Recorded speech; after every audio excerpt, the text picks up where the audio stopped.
Over a period of 2 days sometime last year, I was on set working with my production team on a full-scale product campaign shoot here in New York City. This was one of those productions where there were a lot of moving parts, from multiple looks to multiple setups and a full crew with lighting changes, as well as client monitoring and a ton of technical prep work that was happening behind the scenes. So in this video, I want to quickly walk you through what a production like this actually looks like from my perspective as a cinematographer. We're going to cover everything from packing gear and loading to building out my camera setup, also setting up wireless video transmission for client monitoring, and just giving you a real behind the scenes look at what goes into executing a 2-day commercial style production like this. A lot of the time, people only really get to see the polished visuals that comes out from commercials and productions like this, but there's so much more that's happening behind the scenes. It's actually getting it to come together and look as good as it does. If you're new here, my name is Jayo. I'm a photographer and a cinematographer based in New York City, and I specialize in things such as commercials and documentaries and just things around that ballpark area. But without wasting any more time, let's get to it. So we kicked things off bright and early with gear loading. Call time was 8 a.m. and we got to the studio in pretty good time. We brought in just about everything we needed to light the full setup based on what the client had told us that they wanted, and that ranges from LED panels to strobes, softboxes, diffusion modifiers, sandbags, extension cords, the full 9 yards, literally everything but the kitchen sink. We really needed that much gear because we had both a photo and a video stage, but I'll be focusing more on the video stage because that was my jurisdiction for this project. The key here was efficiency because the crew was pretty tight, so it was important that we knew how to move and everyone had their role so that we could be good on time. Here's a quick time lapse of our full setup coming together.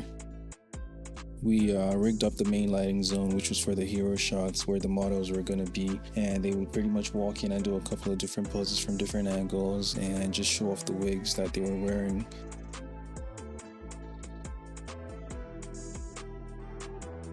For our key lights, we had a pair of Nanlite FC500s, one of which is the 500B and the other is the 500C. Those are fitted with ballast on top of them to shape the light just in the way that we wanted. The two key lights are blasting through this collapsible Manfrotto screen, which is about 6.5 by 6.5 inches, I think.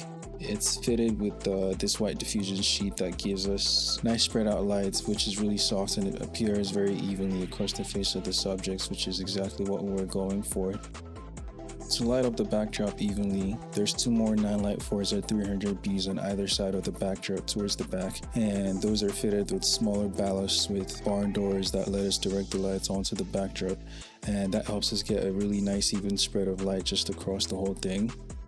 I tested this out with false colors on my camera just to make sure that it was properly spread out and it was even across both ends of the backdrop. And then as a rim light, we used the GVM Pro SD 300B bicolor light, and we fitted that with a Nanlite Fresnel that also has barn doors just so that we could easily control the intensity and the spread of the light as it hit the side of the subject's face. Underneath the subject, I placed a silver reflector stamped on apple boxes just so that could serve as a bounce to get rid of some undesired shadows that were present under the chin of the models and towards the neck area, and that helped to even out the lighting quite nicely and it gave us a really good look. So here's the lighting diagram for the setup that we used, and here you can see how it shows where the lights are placed, and this will really just help you have a better understanding of the overall setup and the placement of things, and it's just nice to have in case you want to recreate something like this on your own.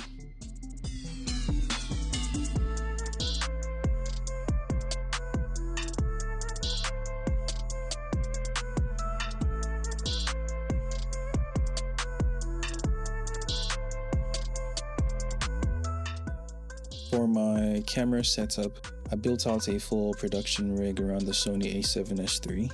I had it rigged with a top handle, a matte box, and external battery for all-day power. All of these accessories are from SmallRig. And I also had the Atomos Ninja 5 monitor mounted on top of the top handle for better viewing.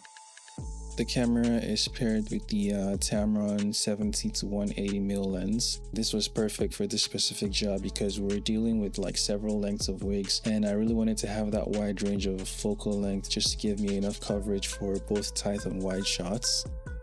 The whole rig is sitting on this small rig free Blazer heavy duty carbon fiber tripod, which is very sturdy and it's perfect for a rig like this. One of the most important pieces of the rig was my wireless video transmission system. So what we did was we fed a clean signal out of the Atomos Ninja 5 into the client monitor, and we did that through the HoloLens Pyro S wireless transmission system.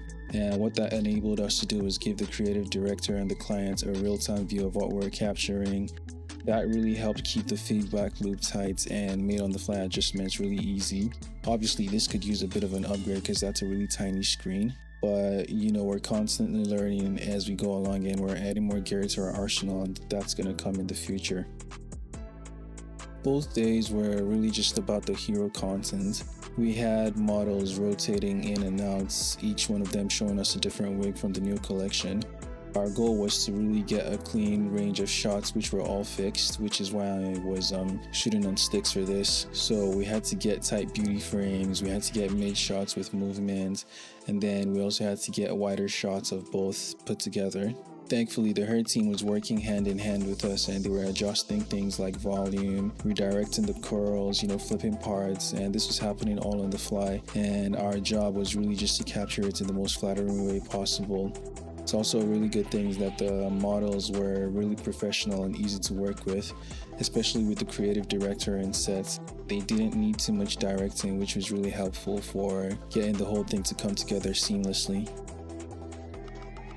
Towards the end of the second day, after a packed schedule of setups, resets, and looks, we broke everything down and we got out of there clean.